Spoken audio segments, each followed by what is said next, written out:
All right, let's jump right in. We're going to talk about something every single one of us as cataract surgeons deals with, the real-world performance of our IOLs. You know, it's time we move beyond just the Snellen chart and really got into what visual quality actually means. You know the drill, right? You've done a perfect surgery. The post-op refraction, plano. The patient's reading 20/20 on the chart. And yet, they come back to you saying, "Doc, I don't know, it's just not sharp." It's that classic frustrating situation. And yeah, the answer to that problem is definitely not on the eye chart. For so long, we've all leaned on the defocus curve, right? Especially for our premium IOLs. But here's the thing. It only shows us the range of vision. It tells us basically nothing about the quality of that vision. It's giving us a totally incomplete picture, and honestly, it can be really misleading. Okay, so if the defocus curve is out, what's next? Where do we even start to look for the real story? Well, the first clue is something that's been the gold standard in optics for a long, long time, the Modulation Transfer Function. You've probably heard of it, the MTF. So, what is MTF really? Think of it as the universal language for how good any lens is. It's not about how small the letters are that you can read. It's all about how well that lens can take the contrast from the world. You know, the sharp edges, the detail, and actually transfer it onto the retina. To put it really simply, MTF just tells us how much of the real world's contrast and detail actually makes it through that intraocular lens and onto the patient's retina. So if a real-world object has, say, 100% contrast, how much of that actually gets to the retina? Is it a perfect 100%, or has some of that quality been lost in translation?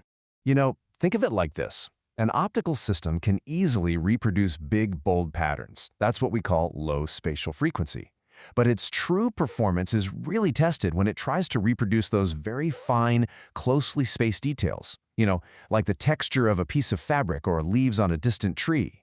That's high spatial frequency. And as those lines get closer and closer together, the image just starts to gray out. A perfect lens would score a 1.0. But let's be real, no lens is perfect. Every single IOL is going to lose a little bit of that information along the way. And this is what it actually looks like for your patient. It puts that abstract number into a real-world picture. On the left, with a high MTF, your patient is seeing a sharp, clear, high-contrast world. It's what we want. But on the right, with a low MTF, that's when things look washed out, kind of dull. The details get muddy. And this right here is why that 20/20 patient is still unhappy. They can make out the letter, but the quality just isn't there. Okay, this is the critical point, especially for those of us implanting premium IOLs. It's a fundamental law of optics. There's no free lunch here. The moment we start splitting light to give our patients that range of focus with an EDOF or a trifocal lens, we are, by definition, trading away some of that peak optical quality. We're lowering the MTF. And study after study confirms this. The more focal points you add, the lower the peak MTF goes. According to clinical studies, we can actually grade these values. An MTF of 0.9, that's excellent. But once you drop below 0.5, you're officially in below average territory. And this, right here, is where many premium IOLs unfortunately land, especially for intermediate and near vision. And that really explains that waxy or low-quality visual sensation patients talk about. This chart just makes that trade-off super clear. Look at the monofocal. It's putting all its eggs in one basket, all the light goes to one point. So you get this really high MTF, fantastic image quality. But then you look at the trifocal. It's got to spread that same amount of light across 3 different spots. And what happens? The peak quality at any one of those spots inevitably drops. So yeah, the patient gets their spectacle independence, but they're paying for it with a hit to their contrast and clarity. But wait, there's more to it. MTF is great for measuring the lens, but it's only half the story. It doesn't factor in the most powerful image processor on the planet, the patient's brain. So to really understand what's going on, we have to go one level deeper. It's so important to remember that we're not just sticking a piece of glass in an eye, right? It's not a simple camera. We're plugging a new component into this incredibly complex neural-optical system.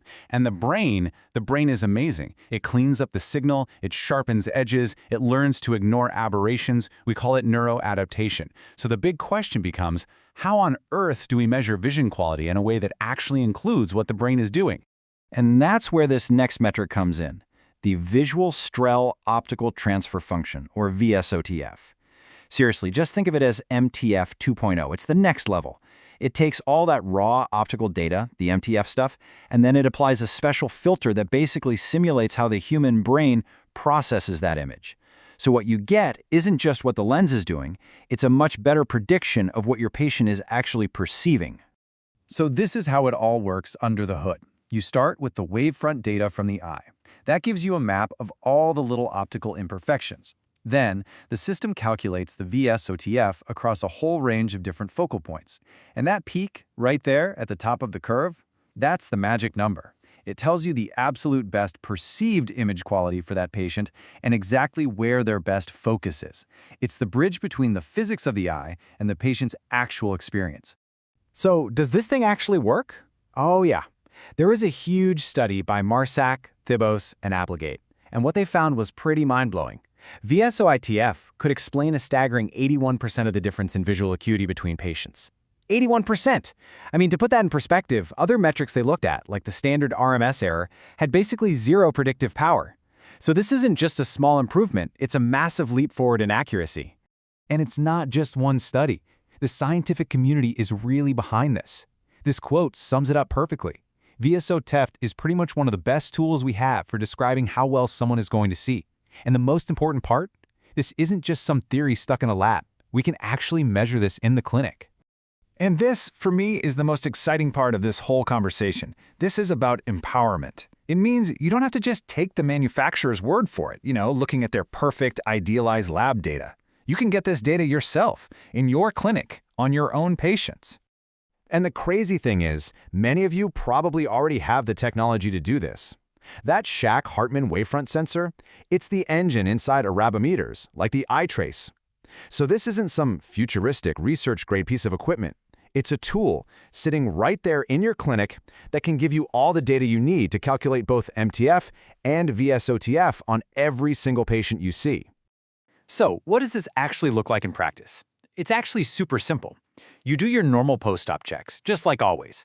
Then, you just add a quick wavefront scan. That's it. From there, you can pull up the patient's real-world MTF and VSOTF numbers. And for the first time, you can take what they're telling you, whether they're happy or complaining, and match it up with cold, hard, objective data about how that lens is performing in their eye. Okay, let's wrap this up. When you put all this together, it's pretty clear. By looking past the old defocus curve and bringing in these smarter metrics, we can set a whole new gold standard for how we evaluate and pick our premium lenses. So, what are the big takeaways here? It's simple. 1. Higher MTF equals better vision. Period. 2. When you go for more range with trifocals or EDOFs, you're always going to take a hit on that peak MTF. 3. VSOTF is the key because it brings the brain into the equation. It predicts what the patient actually sees. And maybe most importantly, 4. You can measure all of this yourself and stop relying on marketing brochures.